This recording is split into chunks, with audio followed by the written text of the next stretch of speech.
नमस्कार, मैं डॉक्टर गिरीश गौतम। आज किसान भाइयों को बताऊंगा कि पोटाशियम की डेफिशिएंसी अगर हमारी आलू की फसल में होती है तो उसको कैसे पहचानें। तो किसान भाइयों से सबसे पहले मैं ये ज़रूर बताना चाहूँगा कि पोटाशियम एक बहुत ही ज़रूरी तत्व है आलू की फसल में। तो पोटाशियम ही रिस्पॉन्सिबल रहता है कि जब बल्किंग होती है, आलू मोटा होता है, पैदावार जो बढ़ती है, उसके लिए बहुत ही क्रूशियल रोल है, बहुत ज़रूरी इसका फसल में, हमारी आलू की फसल के अंदर बहुत ज़रूरी रोल है। और इसीलिए इसके लिए ख़ास ध्यान दें मेरे किसान भाई।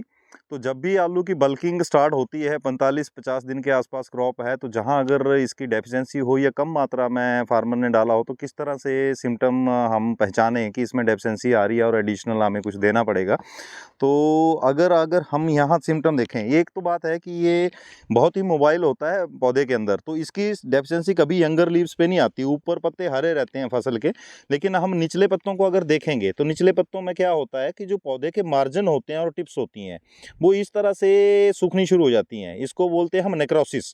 तो इसमें नेक्रोसिस होना शुरू होता है और थोड़ा अंदर की तरफ को मुड़ता है। ये देखिए टिप से स्टार्ट हुआ है और ऐसे को फैल रहा है। और इसके अगर नीचे अगर आप पत्तों को जाओगे तो नीचे आपको पत्ते ऐसे दिखेंगे, ये नेक्रोसिस हो रखा है। इधर आप पत्ते देखेंगे, ये देखिए ये हालात होना शुरू हो जाते हैं।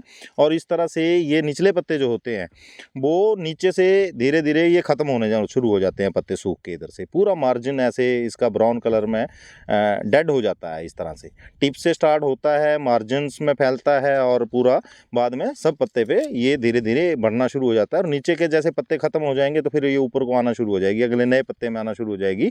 तो वैसे ये इरिवर्सिबल होता है निचले पत्तों में। आप अगर एडिशनल देते हो तो ऊपर वाले पत्ते स्वस्थ रहेंगे, जो ये चीज़ हो गई ये रिकवर नहीं होती क्योंकि ये पोर्शन डेड हो गया।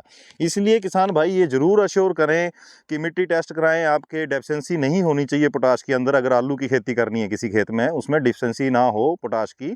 अगर है तो उसमें रिकमेंडेड डोज जो भी सॉइल टेस्ट कराएं तो उसमें जो एक्सपर्ट रिकमेंड करते हैं वो करें। और अमूमन हम 2 से 3 कट्टे इसके बैग जो हैं वो आलू के अंदर प्रति एकड़ ज़रूर यूज़ करें।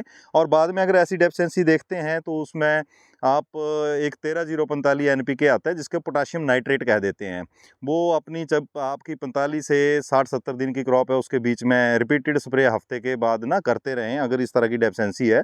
और towards end of the crop जब हैवी बल्किंग हो रही होती है और ज़्यादा डिमांड होती है पोटाश की, तो पोटाशियम सल्फेट होता है जिसमें हम 0050 भी कहते हैं, तो उसका स्प्रे भी कर सकते हैं। इसकी मात्रा डेफिशिएंसी अगर है तो ये दोनों ही केमिकल 2 किलो प्रति एकड़ के हिसाब से हमें स्प्रे करने चाहिए। और नॉर्मल क्रॉप में हम 1.5 किलो 1 किलो भी करते हैं और न्यूट्रिएंट करते हैं तो उससे भी काम चल जाता है। लेकिन जब डेफिशिएंसी हो तो ज़रूर इसका 2 किलो प्रति एकड़ पोटाशियम सल्फेट या पोटाशियम नाइट्रेट इसका स्प्रे ज़रूर करें मेरे किसान भाई।